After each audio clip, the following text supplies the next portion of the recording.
kind of want to learn a little bit more, maybe one or two conditions that you see a lot in your practice, but you feel like there is not enough awareness or attention to it, on something that is you just feel like there needs to be a little bit more awareness about. So awareness, write-ups, these two conditions that I'm going to talk about actually has a lot of publicity already, but so I'm talking about depression, anxiety.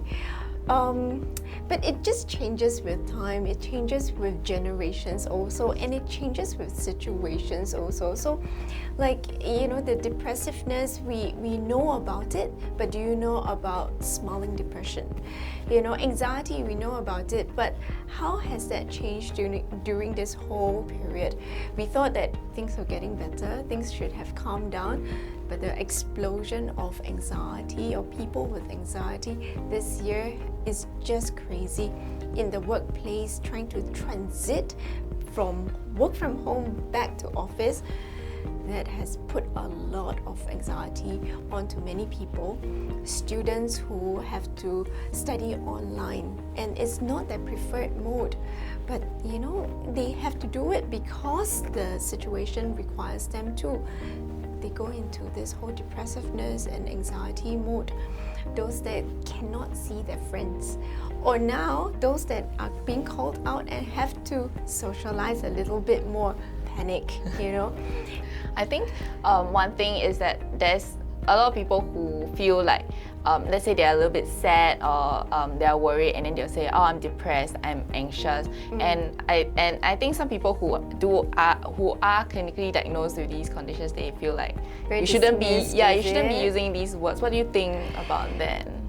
Yes, it's used very loosely. That's why when we say, is there enough understanding about it, there are a lot of articles about it, but understanding it may be a different ballgame altogether. We use the words like, I feel very depressed, but being very depressed doesn't mean that you have depression. So when the patient with depression says, I feel dismissed, we can understand, because they don't feel understood at all. They feel like, oh, but you're just downplaying my signs and symptoms. Yeah, because I say, oh, if you have depression, and I say, oh, I know how it feels like. I don't think I know how it feels like, right? Yeah, so for them, we need to understand that not everybody will have cancer. Not everybody will have a terminal illness, so we'll never know how the other person or the patient will feel. Similarly, we will never know how a patient with depression, anxiety will actually feel. So we need to stop saying, I know how you feel.